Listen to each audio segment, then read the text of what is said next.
to all our officers that are here and admin and support for our meeting this evening. And we'll get right on with any apologies and substitutions. That there are none. I think. Do you want to make that point, Ed? Yeah. It's a very a late substitution of Chris Quirk for wine drink. Thank you for that. Just as a matter of record, probably not for the meeting specifically, but we're getting numbers of invites to committee members, not the members not receiving it, particularly Councillor Blake and Councillor Ward for this committee, and I understand for another member for another committee. That's been brought to my attention, Chair. We'll look into that after this meeting. Thank you so much. We need to confirm to true record the minutes. You have those there. Any comments, any questions? If not, I propose that we, Chris. Chair, at the last meeting, I was reminded that we had agreed that an application needed to be made for exceptional financial support and that the copy of the document would be circulated to members. I know that I'm aware that such an application has been submitted, but I've not seen a copy of the submitted document. I wondered when that would be made available to us. This is the minutes, Chris. Yes, so this is under minute item 49A, budget discussion, Yeah. page 7. Yeah. So it's an omission from the minutes, which was a decision that we made, which has not been recorded. Was that a decision by the committee? At the very least, it was a recommendation. So I think it was something that we all agreed that we'd like to see. And it's not recorded in the minutes, but Okay. we did make the decision that we'd like to see it. And Okay. I've not seen it, maybe others have. Okay, look, that's a point well made then, Chris. Thank you for that. And we need to take account of that in the minutes. Does that mean I can't sign these minutes or?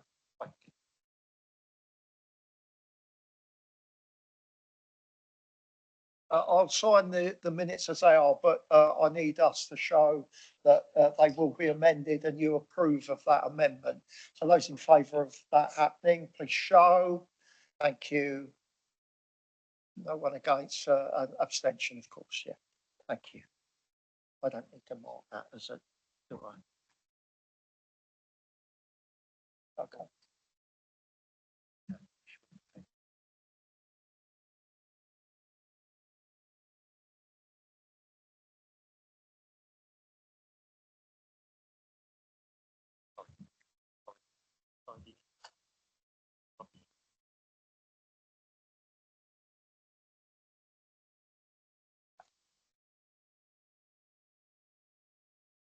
Thanks.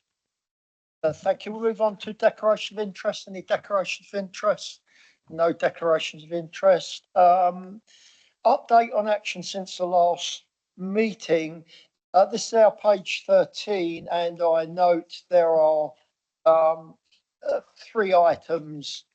One, the budget update. It was agreed the Director of Finance would circulate to members of the committee a copy of the exactly what Councillor John was referring to, a copy of the application form for exceptional financial support. I think that was carried out. Update version of the council spreadsheet of contingency reserves. Was both those done, Chris? I think they were. Yeah, they were both done.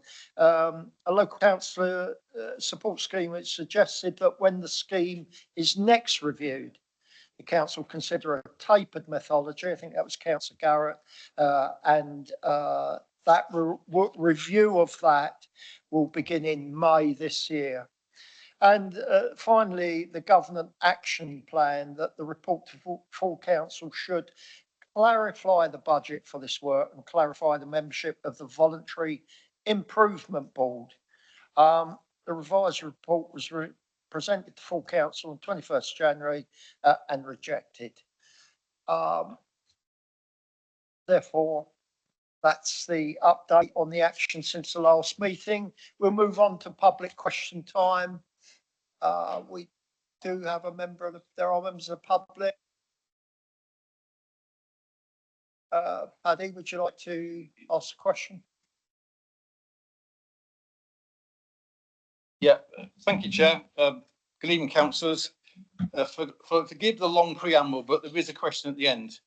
I'm here representing Sandown Town Council because we acknowledge the vital need to safeguard the Isle of Wight water's drinking water and to lessen dependence on abstraction from the environmentally sensitive chalk rivers of Hampshire. While the council is not opposed in principle to water recycling as a component of the long-term sustainable and environmentally resilient approach, it holds serious reservations about the current proposal which this land disposal you're discussing tonight will enable. Unfortunately, in our view, the paper before you overly simplifies a very complex problem and regurgitates Southern Water statements that simply aren't true. The water recycling plant rationale, the output from the plant varies between 24 million litres per day, this is in Southern Water briefing pack we've seen, to 10.8 million litres per day, in paragraph 8 of your paper. Paddy, Yes. sorry to interrupt you, and thank you. We've got a copy Yep. in front of us of that question. In normal circumstances, if it was a sentence, I'd love you to read it out. We have all read the question and the information, and the question is, but just move to the question because we've got the full body, and I'll respond to that if I may. Okay.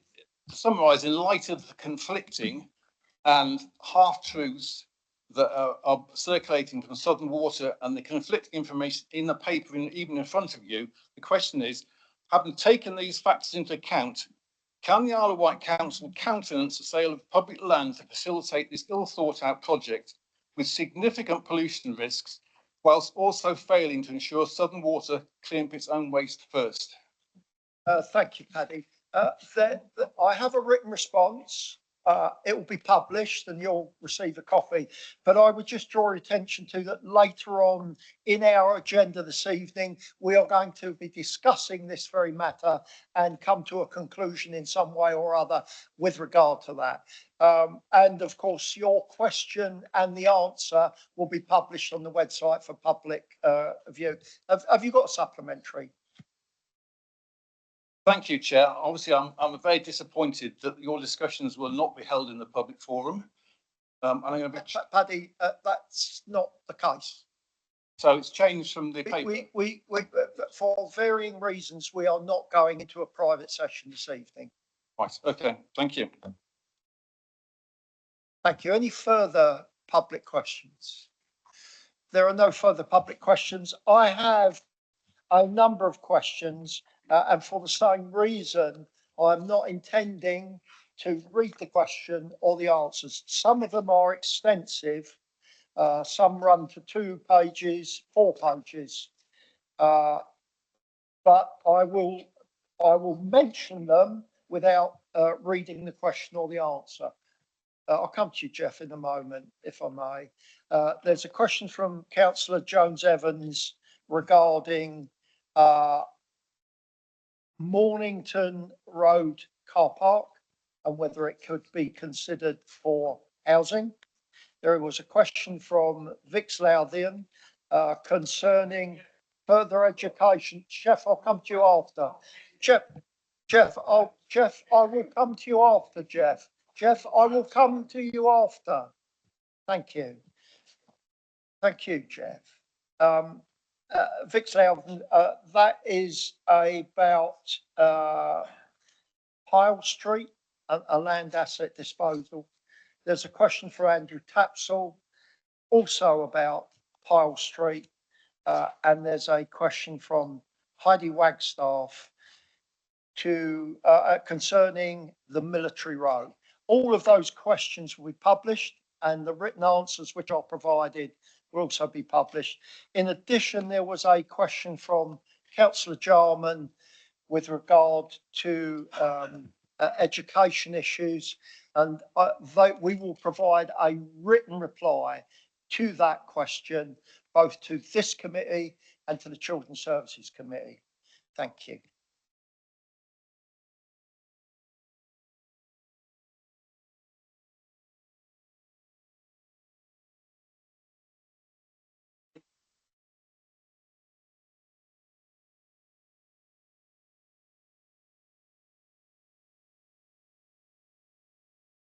Apologies, Chair. We will attempt to provide a spare copy of these questions in future for pickup. Yeah. Thanks for raising it, Jeff. Members' question time. Any questions from members? There are no questions from members. We will move on to our decisions this evening. And that's item 7A, which is a proposed disposal of Pier Street regeneration opportunity to Sandown Town Council. And on this occasion, we are going to withdraw that item from our agenda this evening due to recent developments which have to be considered at a later date. So for this evening, that item is withdrawn. I'm sure it will come back, but for this evening, it's withdrawn. We'll move on to 7B, land asset disposal considerations, and it's a schedule of potential residential development opportunities. It's our page 43. Claire, is there anything you want to add to the report that we have in front of us? Thank you, Leader. I don't think there's anything in great detail that I want to go through. Hopefully the report is self-explanatory in terms of its purpose, which is in accordance with the land and asset disposals policy that full council approved earlier last year. Within it is the requirement to bring forward a schedule of sites that we intend to progress as an initial priority for assessment of suitability for social rent housing. And obviously the report also sets out the work that's already underway in terms of the preparation of those sites to bring them forward for whatever purpose of development is deemed suitable. We've got Barry Cook with us in the room. I hope I can't quite see him, but I'm sure he's there, who will answer any specific technical questions, and I'm happy to follow up on anything that members of the committee might want to ask or understand more about. Thanks, Claire. Ed. Thank you, Chair. I'd like to make a proposal, actually. Due to the fact that amongst this committee even, we are unsure as to what the outcome of what we're deciding tonight is in terms of the minutiae of the detail. And seeing that there is a proposed amendment due to be made to the asset disposal policy, I believe it's proficient to defer these decisions until after that policy has been amended, to which I think we all agree it needs to be amended, to make sure that we are doing with the land and the sites what we all want, whilst adhering to the same policy aims of the asset disposal policy. Thank you, Ed. That makes sense to me in the sense that we are going to review the asset disposal policy, and in a short space of time in March it's planned. And this could run contrary to any changes that we don't know are going to be made. That seems a sensible suggestion. That's a proposal. Have I got a seconder for that? Councillor Wall, Councillor Stevens, you want to speak? Love to speak, but I was going to second it anyway. But the main situation here is that these sites have been bobbing around through council for a number of years now, and suddenly they all appear at once. I can't believe that. I'm pleased that they are, but I can't believe that it's taken so long to get these through. And when we're looking to defer and come back with them, bear in mind that these sites could be utilised for our people in temporary accommodation, bed and breakfast caravans, etc., and having their own front door. But it's going to take another year or two to get these sites off the ground, and I'm really concerned that this is dragging on and dragging on.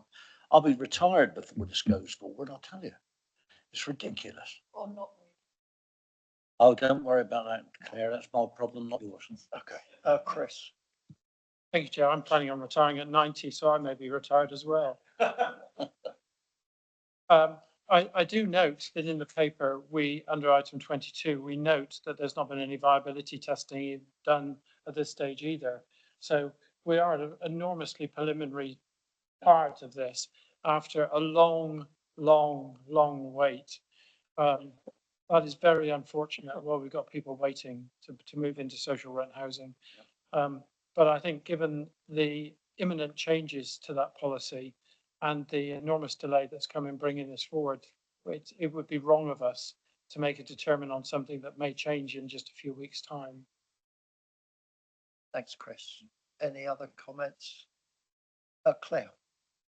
I'm happy to defer it, but like most things with this council, I'd like to know when it's going to be deferred to.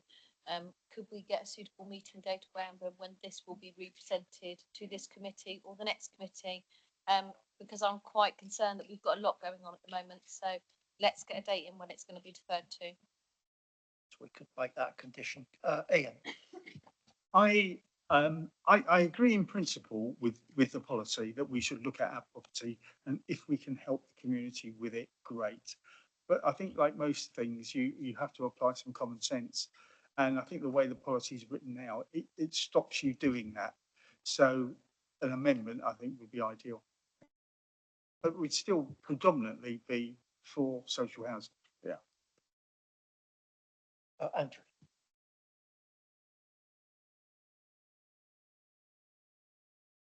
Thank you, Chair. I just note that the review of the policy will be 12th March. I don't think there's a full council after that, is there? Or do we still have one? If not, reviewing the policy, which then will have to go through full council to presumably May, the new council will meet. I just want to hear from officers if there is any unintended consequence of deferring in terms of being able to advance anything else, given that we may not then be able to ratify a new asset policy until the full council of May this year. Barry? Thank you, Chair. The only consequence is the fact that we are using grant monies for the 6 properties that have been identified that we're working on, and those grant monies have got to be spent by the end of March.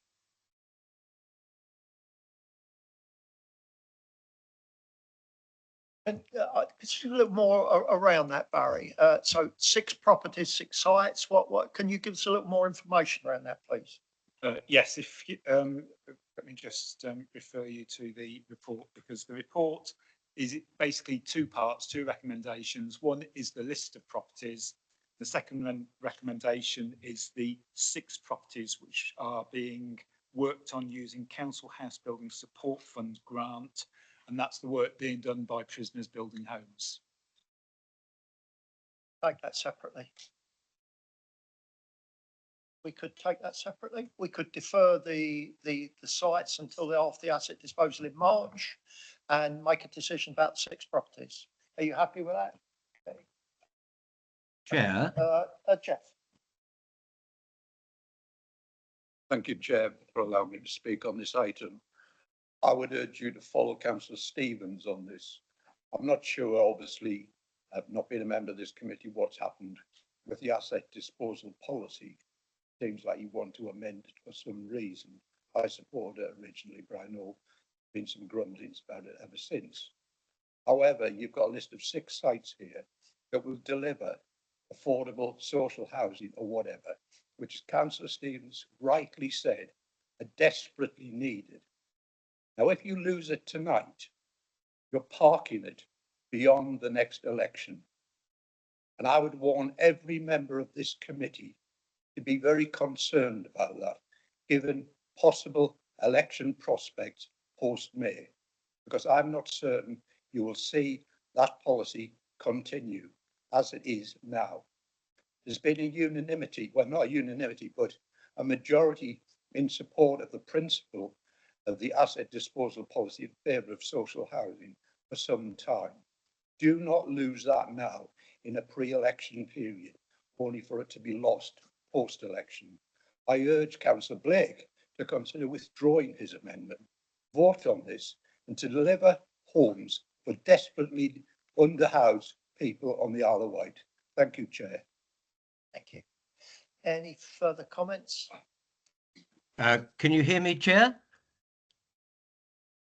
I can. Chair, I have a question, if I may. Sorry, I'm having difficulty, I think, being heard or hearing you. Can you hear me now? Yes, we can. Okay, good. I agree with Councillor Brodie that we should press ahead with this. If I've understood it correctly, all we're saying is a recommendation for it to be assessed for each site to be assessed for social housing. And I don't think that any amendment to the land disposal policy is going to have a bearing on those assessments.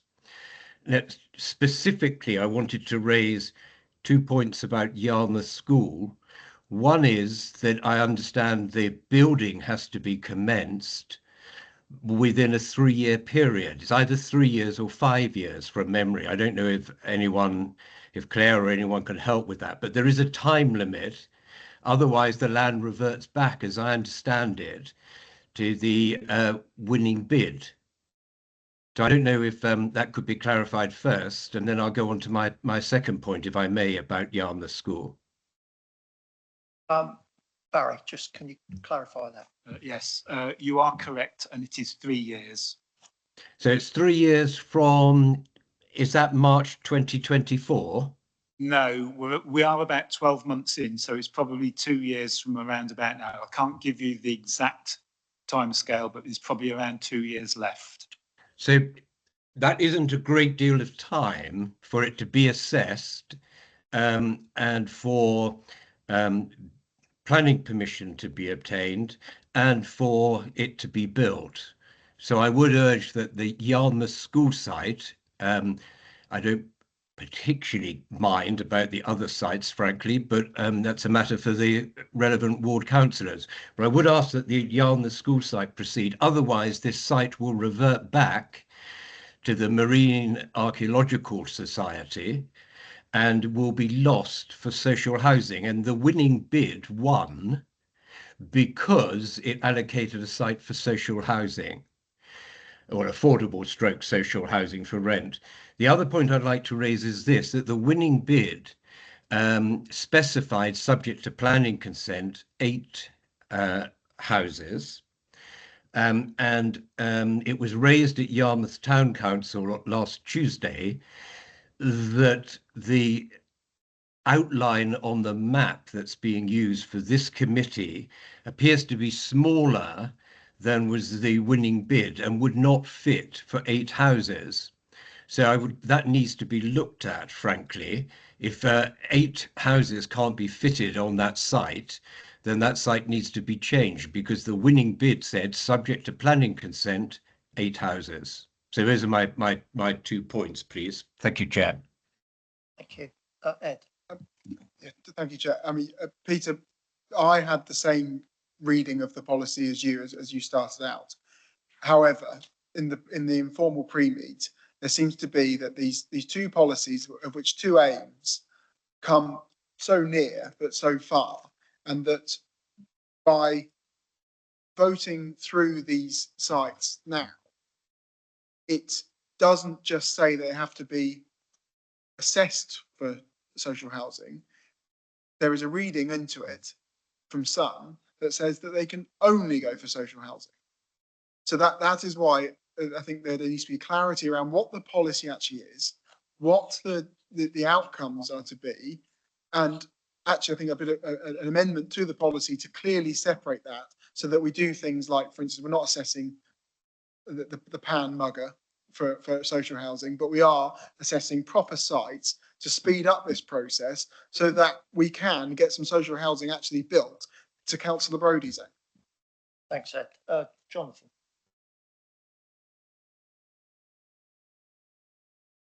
I'll come to you after Claire. Jonathan? Thanks. I'm trying to be a pragmatist here. There are obviously confusions about this policy, and it seems it needs to be amended, and that will be welcome. But we are in approaching a pre-election period, and all that brings about.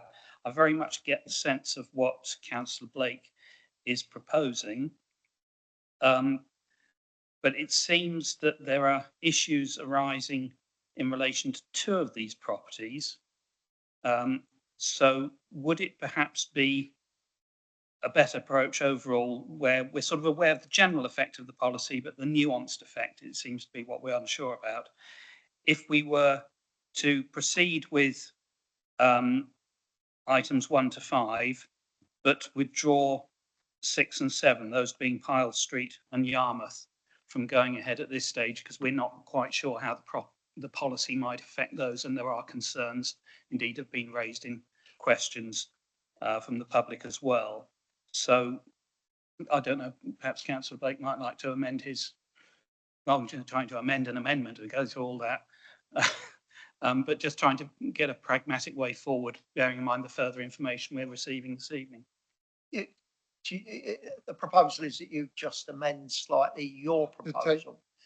Yeah, I have no personal objections to that. But I don't know if other members would have such, but I have personally. I wonder if before we make a decision on item 6, which is Yarmouth, if we could hear from Claire regarding the correctness or otherwise of the boundary that's been specified, because Councillor Spink has raised that on behalf of the Town Council. Okay, yeah, do you want to comment? You want to speak anyway, Claire, please do. Mute. You're on mute. It's all right. Sorry, I'll try again. So yes, thank you. I hope I might be able to provide some clarification around the policy issues. The spirit of the policy is, as it says, that it's about trying to progress social rent housing where it's feasible to do so.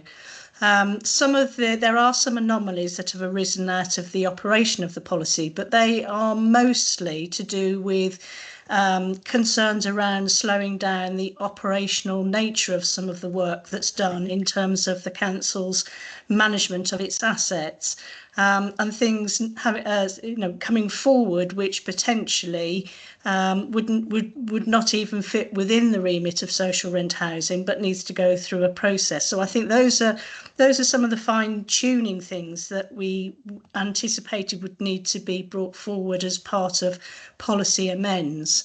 But as Councillor Spink indicates, the policy requires us to bring forward the schedule, which is what we've done this evening on, and essentially the process is about, in the spirit of the policy, which is the assessment. And that's purely all we're suggesting for those 6 sites, is that the assessment is progressed. That assessment may say as an outcome, no, it's not actually suitable for social rent housing, but it might be suitable for other purposes. And that was the point of putting those 6 sites forward, in terms of those are what we have considered are most likely to have potential. So let's do an assessment on them, and that will enable the council then to make informed decisions about the future use of those lands. Any areas that are deemed suitable would then go forward for a viability study, which would enable us to continue the journey. And as Barry has highlighted, we've got central government funding for and working on those 6 sites to bring them up to as near as possible to planning consent, so that they have been taken forward in a way that's constructive to delivering the outcome that we're seeking to achieve. But just to reassure you, just because we're doing an assessment doesn't mean to say that the outcome will be we can only use it for social rent housing. I hope that's some degree of clarification around that particular point. Thanks, Claire. I'm going to Ed, and then I'll go to Jeff, and then I'll go to Peter online. Thank you for that clarity, Claire, because that's exactly how I read the policy, and I think that was odds to some members' view, that this is not, by making this decision, we are not effectively saying that it can only have social housing on it. We're just saying that we are due to assess it, that is the ultimate aim of the policy, was to make sure we're not frittering land away that could have been used for social housing, and that we are actually looking at viable ways to potentially build some social housing on the island. So thank you very much. So that's exactly in light of that, Chair, I would like to pull my amendment because I'm satisfied that this policy is going to be interpreted the way that I saw it previously. Jeff, Very quickly, I'm pleased Ed's withdrawn that and I'm happy to see it happen. Peter? Thank you, Chair. I just would like, well, we're going ahead now, so I needn't worry about the time limit particularly. But if I can't have an answer which I entirely understand to this issue about the area that's to be for housing on the Yarmouth school site, if I can't have an answer tonight, which, as I say, I entirely understand, could it be sort of minuted, please, that the point has been raised and should be clarified before any assessment is carried out? And as ward councillor, can I be involved in the clarification process, please? Absolutely. Sorry to interject, Leader. I hope it's okay for me to do so, and just to confirm that we're happy to do that tomorrow. Thank you. Thank you. Barry? Yeah, I was basically going to say the same. Okay, we've had no proposal. Andrew, do you want to speak? I just wanted to follow. We're not making a decision anyway in the sense of something that's absolutely in stone because the recommendations to full council. I think there are some little bits to sort out. As a Newport councillor, I'm particularly concerned as to what it means for Pyle Street, but I think the clarity that the director has given means that the opportunities there for Pyle Street to be seen in a bigger picture of accommodation for young people, supporting our economy, developing our reputation as a deliverer of high quality education on this island is there. But I think for me, it was what Mr. Cook answered originally to my question, that we would lose this, the opportunity to use this funding. And that's the key thing, that we don't want to lose that. Unfortunately, the schedule of our meetings means we basically close down, don't we, and towards the end of March in terms of the kinds of decisions we can make. So everything then gets, as Councillor Brodie says, we will then be at the whim of whatever new set of councillors are elected.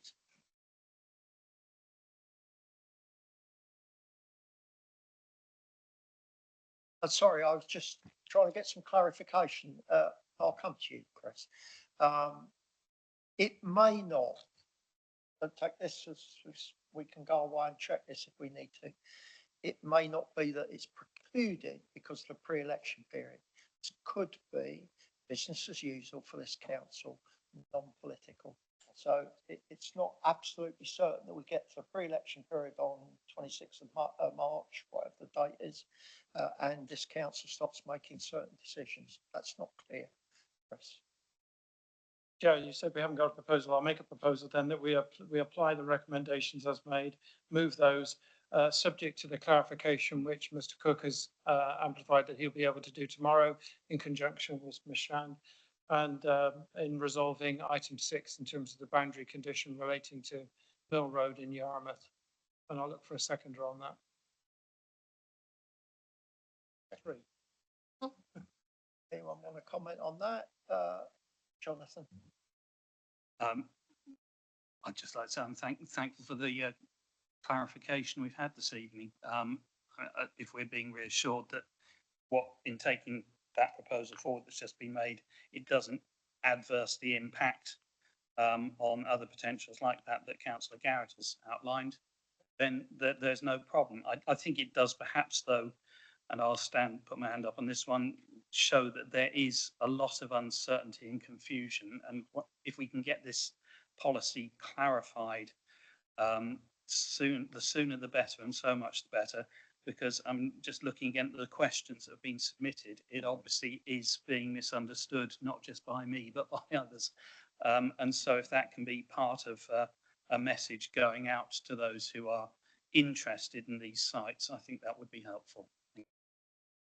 Thank you. I guess I'd just comment that there is a lot of comment and narrative around Pyle Street for the simple reason that for 2.5 years there's been a regeneration project to deliver student housing on the site, and the proposal seemed at first pass to just discard that in favour of social housing. That's why there's this quiet on Pyle Street. Ian? briefly, it's not just about student accommodation, etc., etc. There's also young people needing care, etc. Yeah. So we want to make sure that whilst we're catering for families and the elderly, we're also catering for the younger element in our society. I'll leave it at that, but let's get a move on with this stuff. It's very important to our budget, our outgoing revenue, paying for rented accommodation and temporary accommodation for some of our residents. Thank you. Thanks. Look, we've had thank you for all your contributions. Interesting. We had a proposal with a seconder. Those in favour, the show. That is unanimous. Thank you, colleagues. And we'll move on to school funding formula and budget setting. Ashley, would you like to present this to us? Thank you very much, Chair.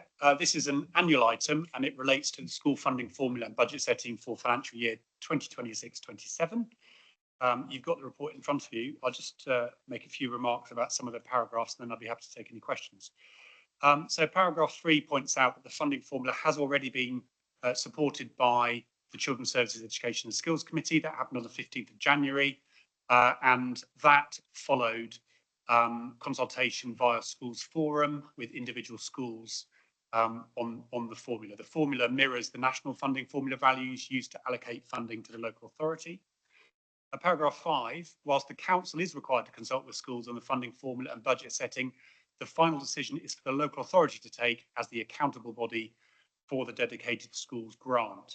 So there's two recommendations. The first is that the committee endorses the 2026-27 school funding formula detailed in Appendix 1, and that the committee approves wider dedicated schools grant budget allocations detailed in Appendix 2. If we go down to paragraph 11, you can see how the dedicated schools grant is broken down across 3 blocks. So there's an early years block, there's a schools block, the high needs block, and the high needs block is the one which the council uses to fund the delivery of its statutory duties relating to special education needs and disabilities. And then there's a central block, which is what the council used to provide some central functions. You'll note in paragraph 12 that although you can see that the schools block has increased significantly year on year, it's important to note that that increase is actually a result of other grants, the school budget support and the national insurance contributions grant being rolled into the schools block grant. So although it looks like it's gone up more than £3 million, 3.03 million of that relate to those 2 grants, and so won't be appearing somewhere else. In fact, the main driver of that is the numbers of children we have in school, and because the numbers of children are actually going down on a like-for-like basis, it's actually decreased. Same comment or similar comment on the high needs block, although it looks like it's gone up. That's actually also because of the rolling in of those other grants into the high needs block. I do think it's important to draw your attention to a couple of things relating to the high needs block. So the high needs block is the cause of the dedicated schools grant being in deficit. The high needs block has spent more than it receives from income from central government since at least 2018, 2019. And at the end of this financial year, the cumulative overspend in that will be in the region of £18 million. That overspend is ring-fenced away from the council's wider balance sheet by this thing called the statutory override, which was brought in by central government some years ago to prevent council's wider financial situation being contaminated by what's happening within the high needs block of many local authorities' high needs blocks. In fact, Arena in Finance did some excellent analysis just a couple of days ago about the 153 local authority educational authorities across the country. And from memory, it was only something like 12 that were not in a cumulative deficit position or won't be by the end of this financial year. So you can see that the vast majority of local authorities are in a not dissimilar situation. If you rank the size of that overspend relative to the total high needs block, the Isle of Wight sits in the middle somewhere, which I think is probably an okay place to be. Other comments I'd make about the high needs block is that you'll note in paragraph 26 that the budget for 26-27, based on how much we are receiving income is forecast to overspend by about £10 million in financial year 26-27. Government is in the process of working out, and we expect to be announcing within the next 1 month what their plan is for this, because what they said in the autumn budget was that they were going to remove the funding of SEN from local authorities and put it in central government from financial year 28-29, which means we've got 2 years of uncertainty. And the uncertainty really means, and that's why the high needs block actually in real terms, 25-26 compared with 26-27 is flat cash. So even though our number of education and healthcare plans has gone up by about 10%, they've actually just given us the same amount of money. And that's what they've done across the whole country. So we expect that as part of the announcement of the local government funding settlement, which I think is coming out next week, there will be some information about it, but there'll be more information when the government finally publishes the school's white paper, which includes very significant reform proposals for the country's special education needs and disabilities system. So although we're forecasting that overspend of 10 million, which if we receive the last £3 million due under the safety valve agreement will reduce to 7, I think we need to look at that in the context of the statutory override, which now continues until March 27, and also the imminent announcements from government. One last point, paragraph 29, it says that we had to submit by the 28th of January our proposal to deliver a balanced budget on the island. That was delivered on the 28th of January. We have not yet heard back from the DfE about what they thought about our financial modelling. Thank you, Ashley. I'll read the recommendation. That the committee endorses the 26-27 school funding formula detailed in our Appendix 1. And 2, that the committee approves wider dedicated schools grant budget allocations detailed in Appendix 2. I'll look for a seconder for that. Thank you, Andrew. Claire. Thank you. As part of openness and transparency, could I just ask Chris Ward to explain item 26 as put to a few of us earlier today, so other councillors have an understanding of that, please? Thanks, Claire. Chris, Joe.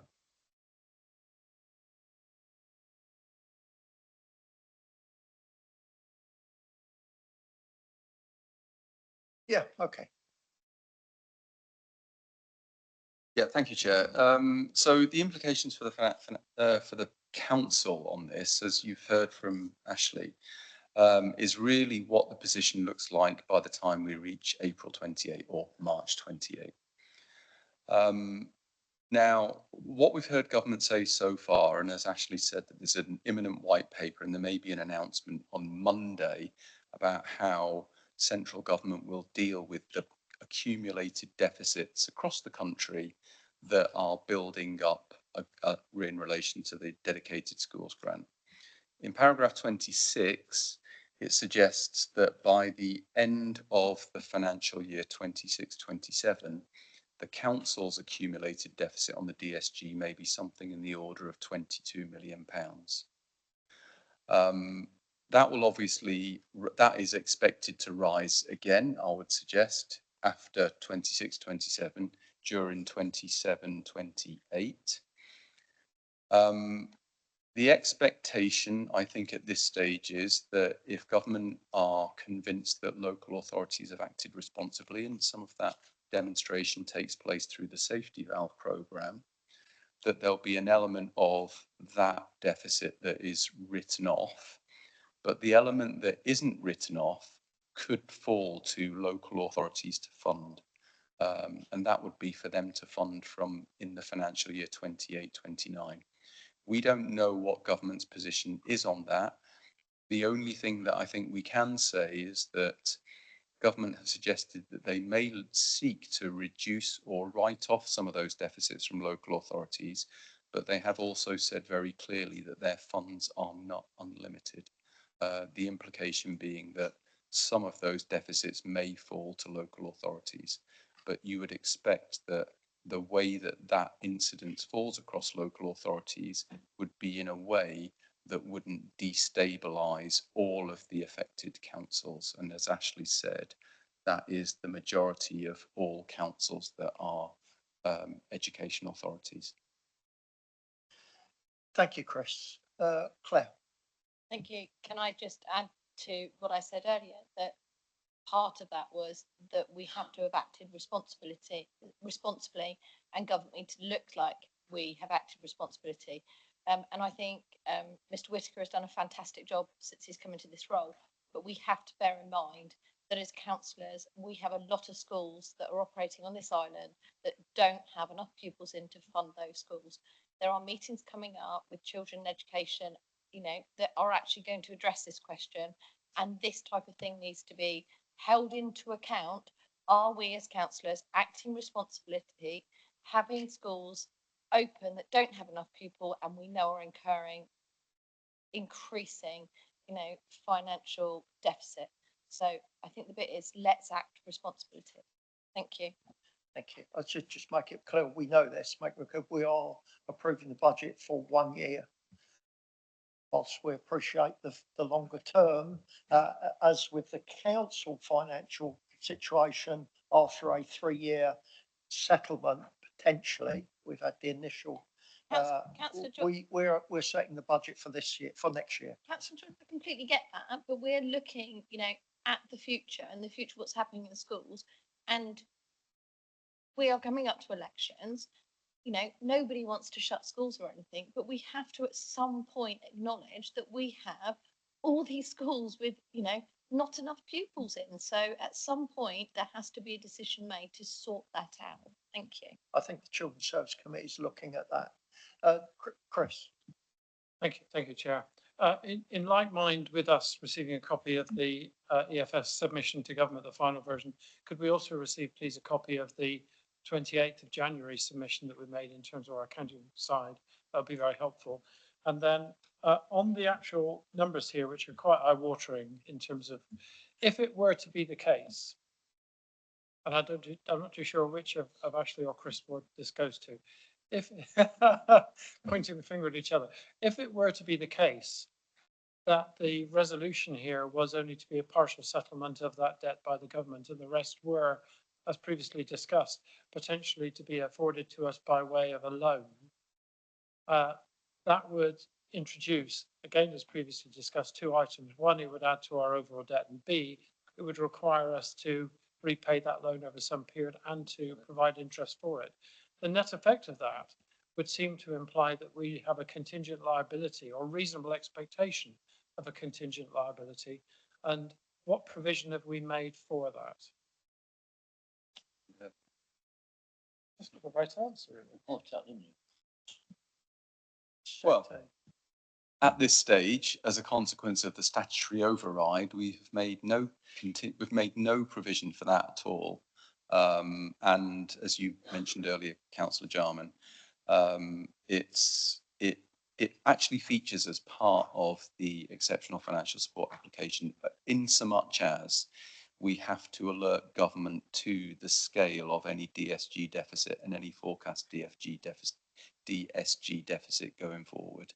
But it's not embedded within the council's financial budget or financial forecast for future years at this stage. A supplementary, if I can. So if that does fall to us and the accumulative amount is not cleared at the end of the day, and I'll look to Ashley for this, what would, and my assumption is that from what Councillor Mosdale said, which is true, that we have an excess of capacity in the school system, which is leading to a large number of schools going into debt, which we don't yet have a solution for. On this one, with the accumulated debt, what would be our approach to resolving that debt within our accounts? Would that then transfer from this effectively excised reserve debt, would that transfer to the main debt of the Isle of Wight Council? I think that's a question for Mr. Ward, really. I'm assuming it would, by the way. Yeah, it's true. It's true. Any sum that remains outstanding of the accumulated deficit would fall to the Isle of Wight Council. The Isle of Wight that isn't funded by central government would fall to the Isle of Wight Council. If that fell to the Isle of Wight Council, then the Isle of Wight Council would then have to consider how it met that deficit. If it had reserves at that point, it could use reserves. If it didn't, it may have to ask government for exceptional financial support to be able to effectively fund that deficit. Thanks, Chris. Any further Thank you. questions? Comments?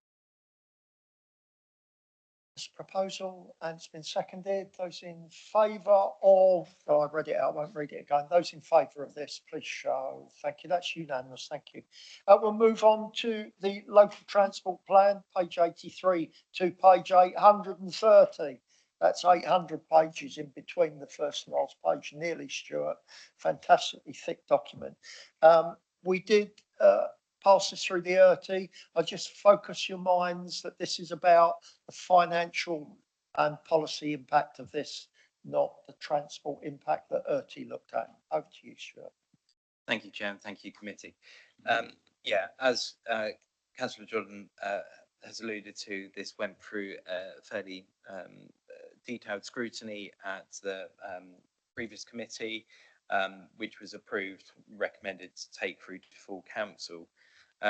It's recognising that this is quite a step change from the previous local transport plan, but we've got to have a plan that's up to date and meaningful for us to be able to access funding and to get the recognition from both the Department for Transport and central government, as well as the combined authority once constituted, to draw down funding for the projects that we want to see on the island.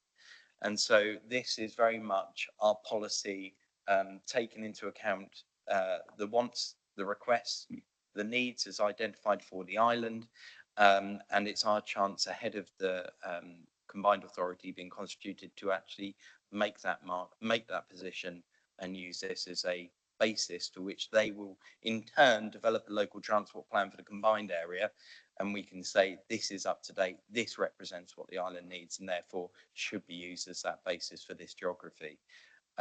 It isn't into the details of what will be delivered, and some concerns have come out that traditional modes of transport, private transport has been set aside for the priority of others. This is the case where, in actual fact, this is setting the choices available, making as many choices available to residents, visitors, businesses on the island to utilise, so therefore trying to find that space, and again supporting our wider strategies in regards to economic growth, because a good transport infrastructure and services will support local economic growth, as well as sustainable transport will help our ambitions in long term to preserve the local environment on the island. There are going to be many developments that happen over the 15 years of this policy, and changes in technology and so forth, as we see now with the rollout of electric buses, which will go into operation as a precursor to the Island Transport Plan later in March. The electrification of private vehicles as well, and so it's again not removing the choices there of people owning private vehicles, but maybe recommending that they move towards electric vehicles, a more environmentally friendly alternative to internal combustion engine. So it's really already building upon a good basis, and we need to keep that going and give us the opportunity to keep drawing down funding. Because whilst we might not be setting the strategy in the future, we certainly will be leading on the delivery of this, and actually we need the funding to deliver what's necessary for the island. Some of the big concerns that have come out at the moment is funding of schemes that ensure that our long-term transport network is resilient, resistant to climate change, increased movement, increased rainfall, and this is again one of the key priorities for this project, and this strategy is to be able to receive funding for that. We're already putting in potentially for combined authority funding towards some of those schemes as a forward plan ahead of that being constituted. But I just want to give a reassurance that this is an opportunity for us to have our say, and also to use that as a way to draw down funding to deliver what we need. Thank you. Thank you, Stuart. The recommendation is that the committee ratifies the final draft of the Island Transport Plan as attached at Appendix 1 and recommends its full adoption to full council. I'll look for a seconder. Thank you, Andrew. Chris. Thank you, Stuart. Given we're only concentrating today on the financial aspects of it, and given the concentration here on electric vehicles, which I'm content with, can you assure us that the additional tax that this government is going to charge per mile on electric vehicles is going to come back to the Isle of Wight Council for us to improve our road network and infrastructure? Yeah, in regards to the purpose of the strategy and obviously the intended road tax for electric vehicles, it is something that's decided centrally and will no doubt go the same sort of way that previously vehicle excise duty has provided is central funding for wider transport infrastructure, and I'm sure it will be the same again, because obviously the increase of electric vehicles means there's a potential decrease in the number of internal combustion engine vehicles where vehicle excise duty is usually collected. So therefore there'll be a differentiation between what's collected in the future. So therefore the government has obviously taken a stance to seek another way and to increase that or maintain that funding through, and therefore at least keep the funding at the current levels, if not improve upon it going forwards. And the realization is that I think electric vehicles now, I think an announcement recently is 1 in every 5 brand new vehicles purchased worldwide is electric. And so therefore they will become ever increasing proportion of the transport modes. A supplementary, if I may, Chair. A supplementary, then you. So I think then we should advise Chris Ward not to include any of that electric vehicle income in our future budgets. That was the summary. Very, very good answer, by the way, Stuart. I appreciate it. Thank you for that. But I think the answer is no. It is a no, Councillor Jarman. Just remember that the buses were funded. How much was it? 23 million. Yeah, it was a significant contribution of both Isle of Wight Council and Southern Vectors, as well as external funding from DFT to combine that together. So we will see 31 electric buses on the road at the end of March, and that's over 60% of the overall fleet. The environmental benefits of that are massive. The other thing, in talking about revenue that can be generated for electrification of vehicles, in actual fact, the local electric vehicle infrastructure project that is currently out, and hopefully we will have a preferred bidder shortly, will roll out 1,000 plus charge points across the island potentially. We, as a part of that concession, we're looking for a revenue profit on that as well. So we take a part of the revenue turnover, and therefore we can potentially, as a local authority, generate income from electric vehicles out on the road, which we can then decide to use as we see fit. Thanks, Stuart. Ian. Thank you, Chairman. I'd like to thank Stuart for the work he put into this. I've known him a long time. We've been buddies, and I read through the paper, and what concerned me was comments like the motorists will have to be encouraged, incentivised to move to more clean types of transport, etc., etc. Now, to me, that means you persecute the motorist. That's what it says in code. However, I've spoken to Stuart about this, and I'm very happy with his explanation, and I'm very happy to vote for it. Let me recommend some. I'll come to your head. I swapped a fairly big car. Councillor Mosdale knows the sort of car. She's got one. For a small smart car. I recommend it to you on the Isle of Wight. Buy a smart car. It is easy to park, it's cheap to run, and you can keep a little tip on this. You know, we all know this, particularly in big cars, that where cars are parked on a certain road, you come up and you have to stop while the traffic comes by. And so you'll stop start a bit, particularly around the towns. The smart car just keeps going because there's enough space for the cars to get past the parked car while you go there. Just a little tip. Thank you, Ed, and then I'll come to you. Thank you, Chair. I can assure you that Councillor Mosdale uses the size of her vehicle just to carry on driving straight anyway. Chair, there is this transport strategy. I appreciate this isn't directly linked to it. However, there is a pot of money unused, I believe, still put aside for use of repair works or safety improvement works to the A3056. Have we got an update of when that money is due to be spent? Because that road was identified as being a dangerous road, and it hasn't been corrected as of yet.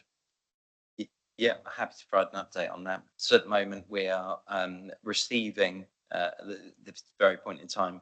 I've seen one that's just received now, receiving quotes back for those works, and actually a detailed plan forwards is going to be in different stages because over the length, and I can't think of the top of it, how long it is, I think it's about 6-7 kilometres in total along that stretch of the A3056. There's a number of different interventions along there. Some require heavy engineering and land purchase.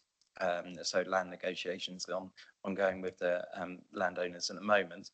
But that is progressing because some of the easier elements of that can be delivered. A bit like the initial 40-mile-an-hour speed limit that was introduced just east of Fighting Cocks through to just beyond Branston as well. That was the first part. There are other recommendations, speed limit changes through there. They require very limited infrastructure and therefore can be delivered fairly quickly. The other ones, footway improvements, bus stop improvements, so forth, will be done. It's unfortunate, but those other ones that require land negotiations always take a bit longer, but it's in train. Thanks, Stuart. Jeff. Yeah, just a quick comment. I mean, I'm a convert to always trying to use public transport or my bike. I used to be a walker as well, but not so mobile now. But having heard what Councillor Ward said, you know, who I would have considered somebody unpersuadable, and hearing that Stuart Chandler managed to persuade him, I wonder if Stuart could share his argument in writing and publish it so that the media can perhaps promote it as well. Thank you, Chair. Thank you, Jeff. Stuart, if I may, could you just explain to us a little bit about strategic routes?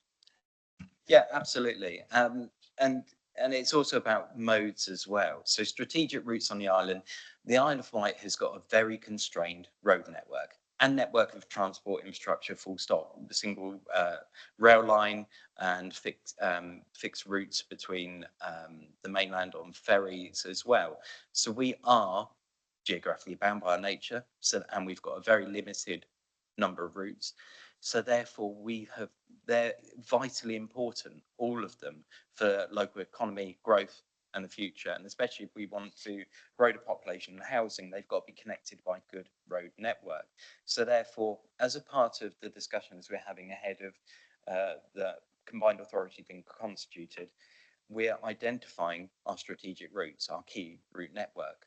On the mainland, you would probably see that as being your main A roads or connections to your motorways and so forth. But here on the island, we're even identifying some B roads and minor roads, but we see their vital importance.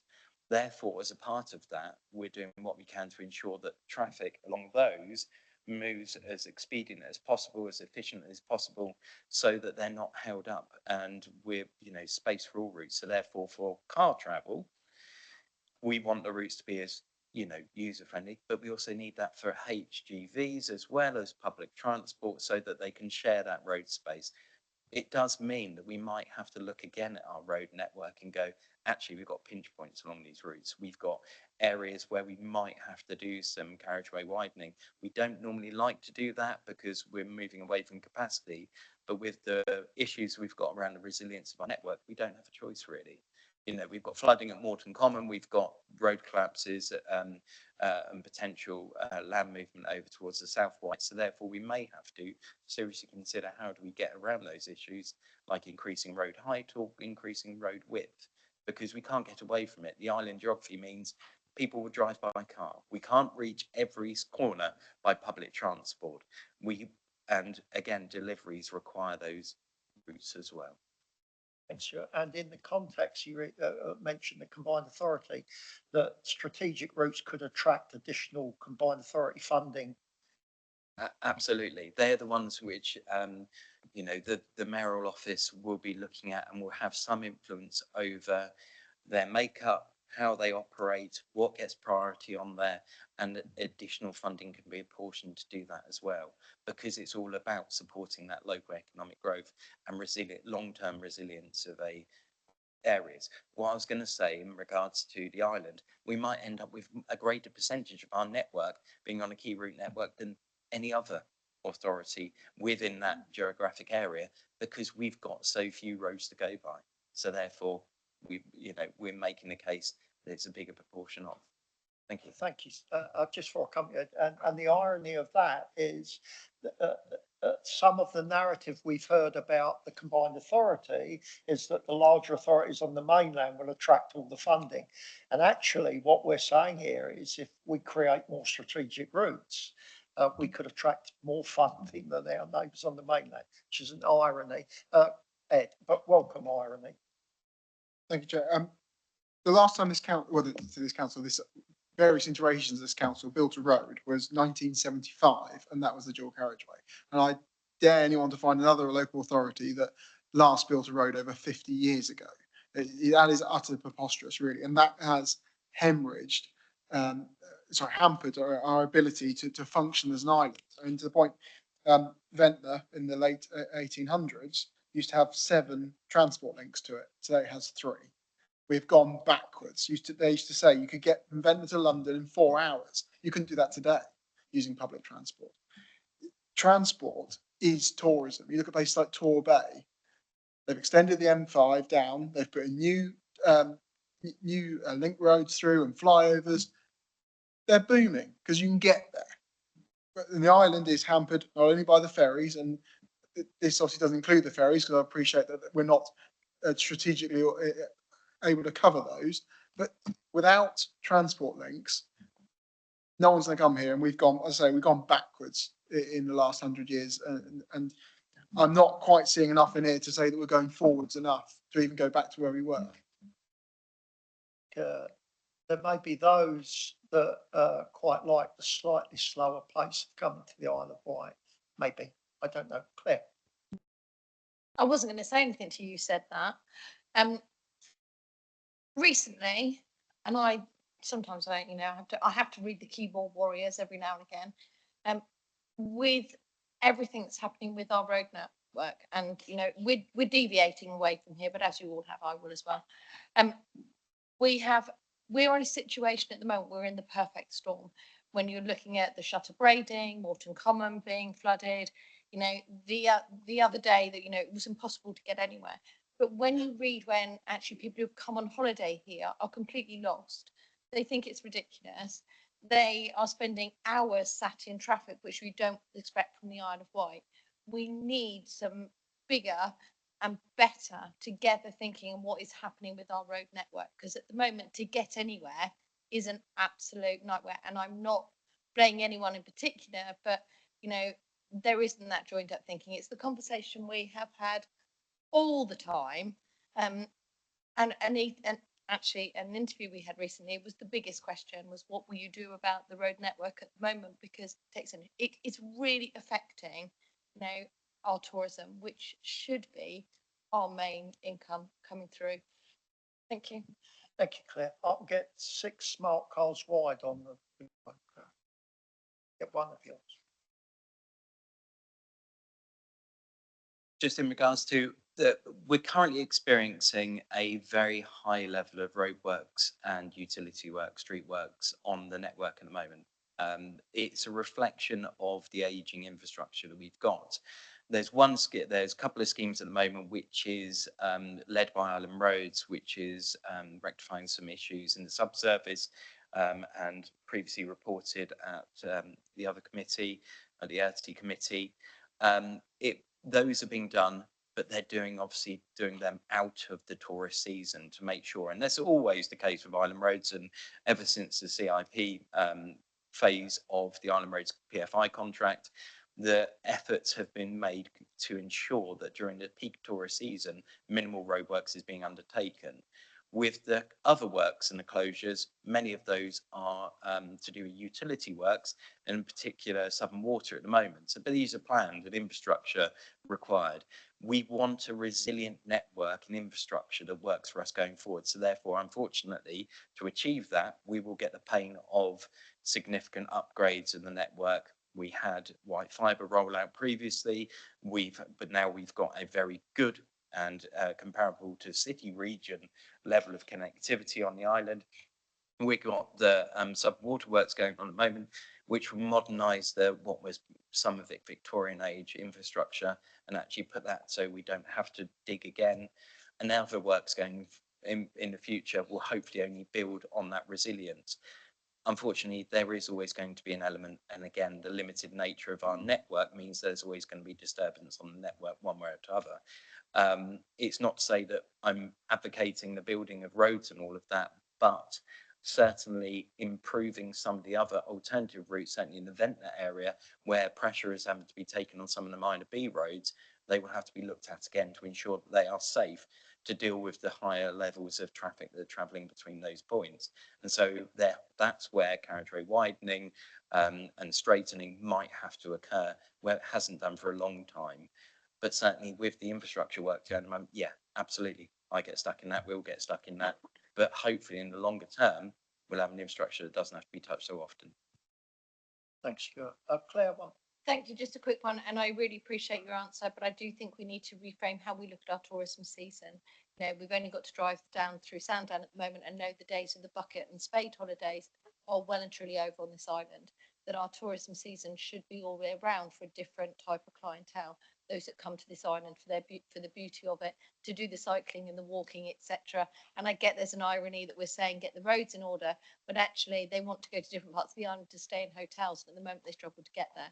I do think we need to make sure that those people who are coming here all year round to do those types of stuff, the actual tourism of the school summer holidays, at the moment with ferry prices, it's actually cheaper to go abroad than to get here. Thank you. Yeah, no, just in response to that, okay, Chair. It is the case that at the moment the traffic volumes significantly increase during the summer period and then drop off significantly during the autumn and winter period. So therefore, it would only cause to impact us in a greater level if we undertook the works during the summer period and spread it out. So therefore, there's never an ideal time to do it, but we've got to do the work, and I'm supporting the utilities in the upgrade works because that in the long term will help with our resilience to the network. But there will be more, unfortunately, works to come on our network. But again, they'll be aimed to away from that peak tourist season, where we do appreciate tourist season has widened, but it's certainly when the majority of people are on the roads. Thanks, Stuart. Ed. Very quick point, Chair. I mean, just that's fine and good. So the issue is that what this is trying to do is to get people to use more things like push bikes and electric cars and things like that. That's all using the road. We need to look at that. If we're going to be more resilient, we need to multiple different ways of transportation, not just more things on the same road. Because if you cut the road, it doesn't matter what you're on, you can't go through, you can't even walk through. So that's the point. We need to, if we do it going into this longer tourist season, hopefully, it would be brilliant to have a longer tourist season, have people here in the winter. I mean, we got people going in saunas and dipping in the sea in January. Brilliant. Come down here, do that. But if they can't get around through various transport methods, and it's only roads, we're not going anywhere. Ed, you're right, but the net zero drive is a slightly different reason from.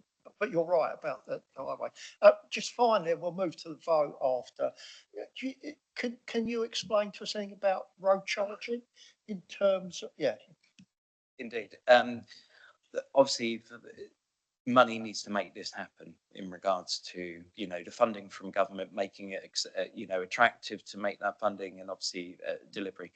what we can look at going forwards is, you know, we mentioned in here around a transport levy. That's probably the biggest and most damaging stick that we could utilise, a bit like a visitor levy and so forth as well. It's a very hot topic, but it's something that we've certainly, it'd be wrong for us not to mention, because it's a good way in which we can actually build a transport network and get those probably beyond our normal reach schemes delivered.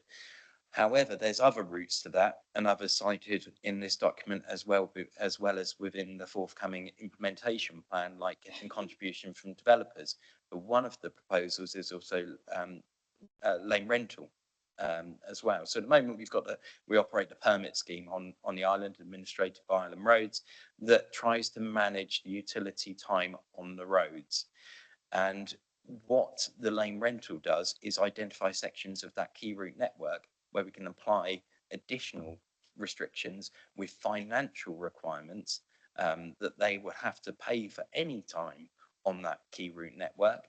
And bearing in mind, we're looking at a larger key route network than elsewhere, and we've got the argument for it as far as I'm concerned, then there's more opportunity to increase that funding. That funding is then required to be invested back into transport. So the resilience, all of the aspirations we've got to reinvest is something that we're keen to explore, and we'll explore in the first probably 5 years of this project, or this lifetime of the local transport plan.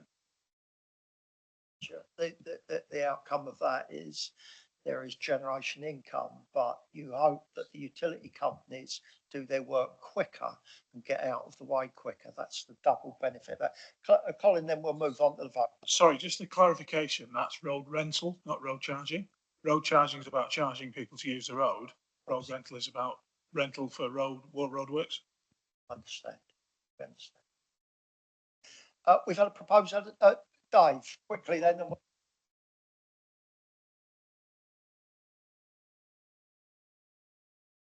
Sorry. Just a point of what Colin made there, saying it wasn't road charging and it's road rental.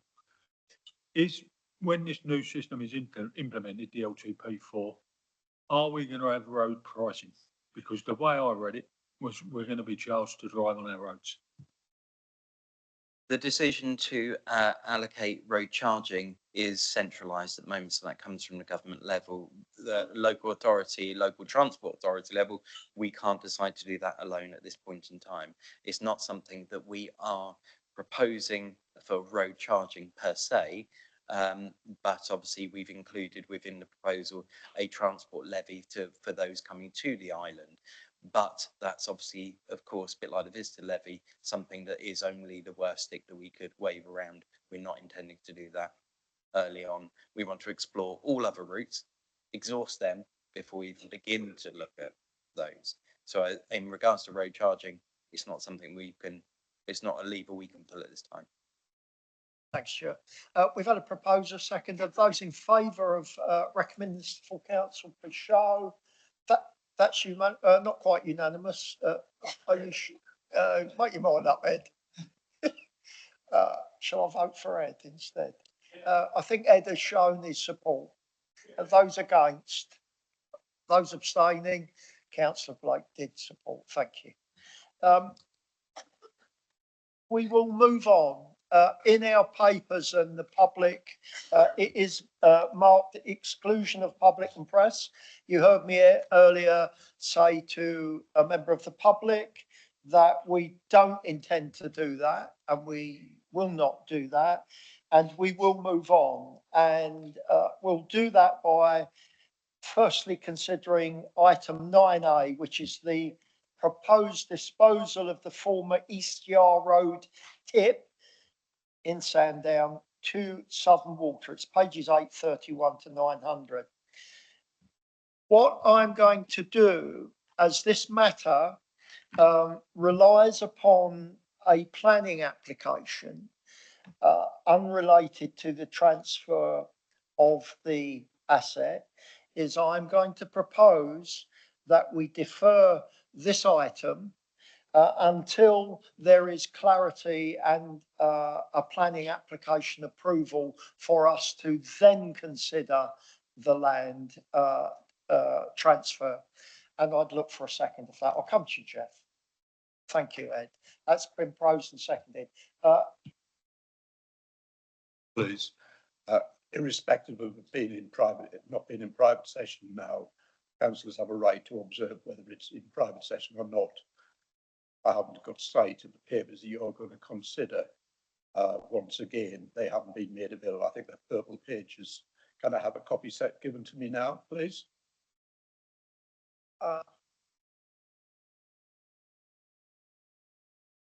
I'm told that there's no entitlement to the purple papers, Jeff. Sorry?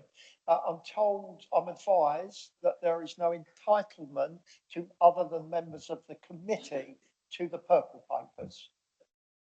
Are you sure about that? I've been to many meetings in my time on this council, observed private sessions, and have been given access to the purple pages.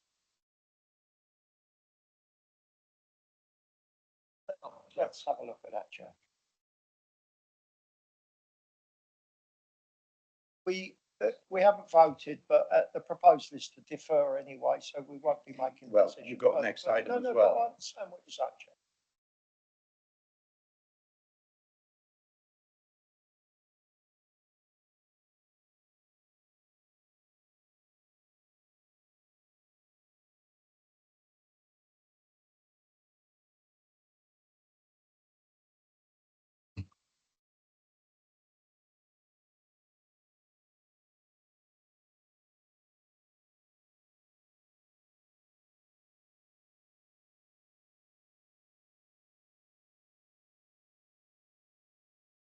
Thank you, Leader.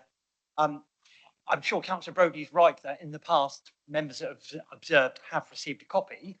My point is that members are not entitled to one. They might receive one as a matter of courtesy, but the Constitution is clear that the purple papers, as they are for members of the committee, and other members would have to demonstrate a need to know for council business in order to receive a copy formally. Now, I'm not doubting that we have departed from that as a matter of courtesy or to allow other members to see it during the meeting, but as a matter of right, members that are not members of the committee do not have an automatic right to see purple papers. Could I respond? Yeah, okay. As I said, every time, it hasn't happened a lot, but on at least 3 or 4 occasions in recent, over my years, I've attended meetings that were in private session. Obviously, it was a cabinet form of governance at the time. And every time, the leader of the council at that point gave me the courtesy and gave other councillors the courtesy of access to the purple pages. Therefore, will you, as the current leader of the council, give me the courtesy? Thank you. Okay, Jeff. Bear with me.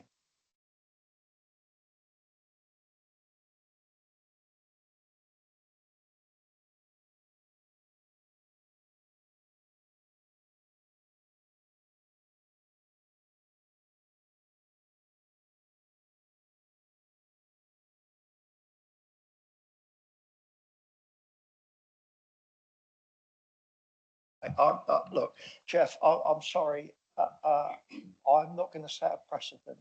I'm not going to set a precedent, and Councillor Garrett had the very same situation at a previous meeting with a separate councillor who was prevented from seeing the papers, courtesy or not.